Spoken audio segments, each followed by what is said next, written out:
Welcome back everyone to another Psych Reacts video. Today we're going to be looking at The Watcher Part 2, where we dive further into the details of the letters as well as other background content. So without further ado, let's go ahead and jump on into the video. The police instructed the couples to not tell anyone about the intimidating mail, including their neighbors, who were all deemed suspects. 2 weeks later, with the Broaddus family still not moved in, a second letter arrived.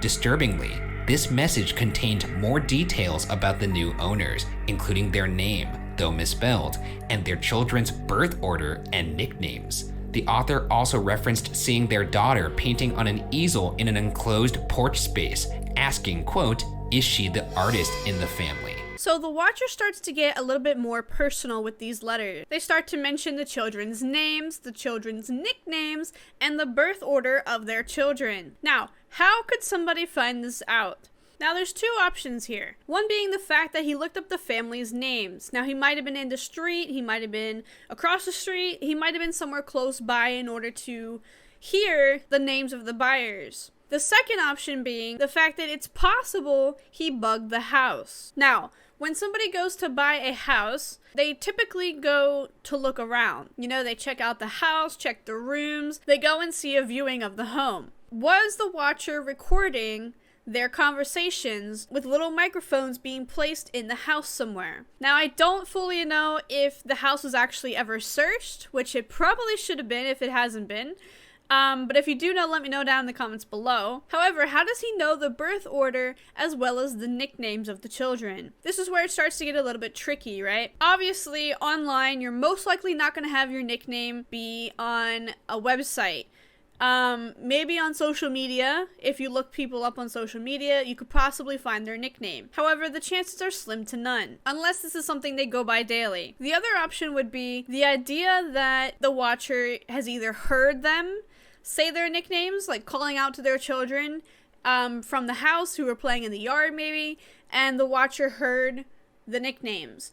The other option could be, again, that he bugged the house. Now, this quote here, "Is she the artist in the family?" He obviously saw this child painting in their enclosed porch. Now, enclosed porches typically mean like a screened-in porch, either in the front or the back of the house. So my idea was it's possible that the Watcher had set up cameras as well inside the house. If he can set up microphones, why not set up cameras too, right? So either he has cameras within the house, or he was watching from a close-by site. Now, the one thing I found odd about this part was the fact that the police said don't tell anybody about the letters. Although this part to me makes sense to where they're like, hey, don't tell your neighbors about this for the fact that they're suspects, it also gives me a little bit of an eerie feeling.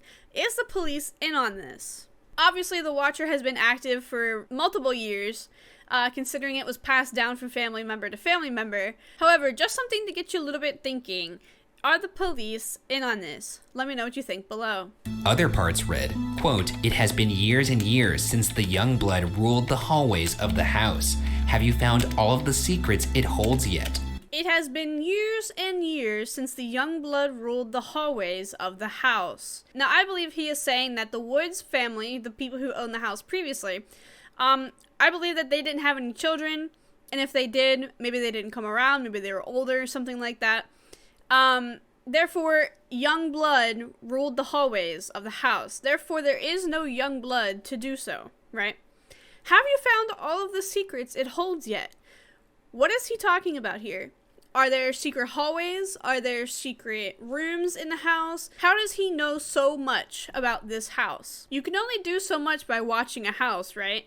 The only way you would know about the secrets it holds is whether or not you've been inside the house. So that poses a question, has he ever entered the house when somebody wasn't home? Or have they entered the house prior to somebody owning it? Let's continue. Yet, will the young blood play in the basement? Or are they too afraid to go down there alone? I would be very afraid if I were them. It is far away from the rest of the house.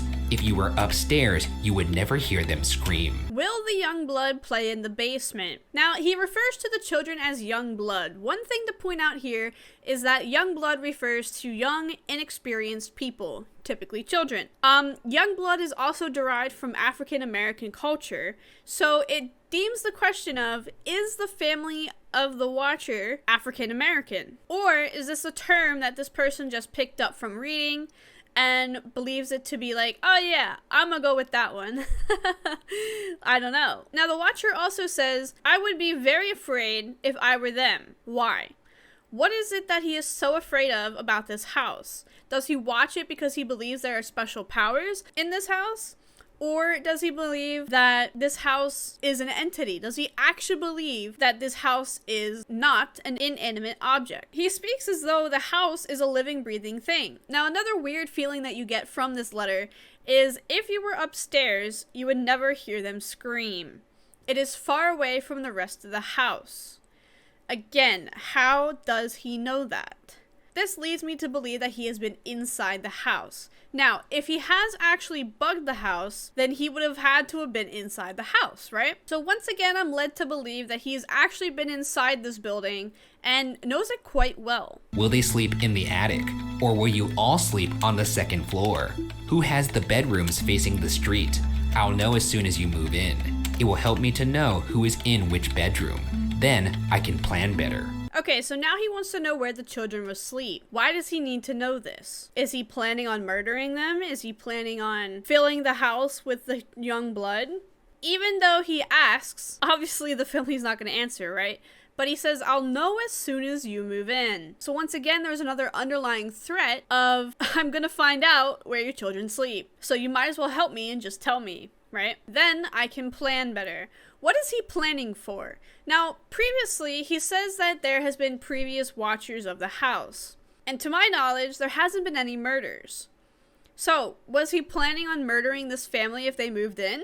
Was he planning to be the first generation of the Watcher to murder? Honestly, the more I watch this, the more questions I have. After this letter was received, the Broaddus family decided to stop bringing their children to the home. Obviously, they were threatened from the letters, which under good reason. So they stopped bringing their children by the home. If you want to see the third letter the Watcher sent before the Broadduses even moved in, make sure you drop a like down below. Also let me know your thoughts in the comments as well. Make sure if you haven't already to subscribe to the channel so you don't miss out on future videos. But that's going to do it for this one, and I'll catch you in the next one. See ya!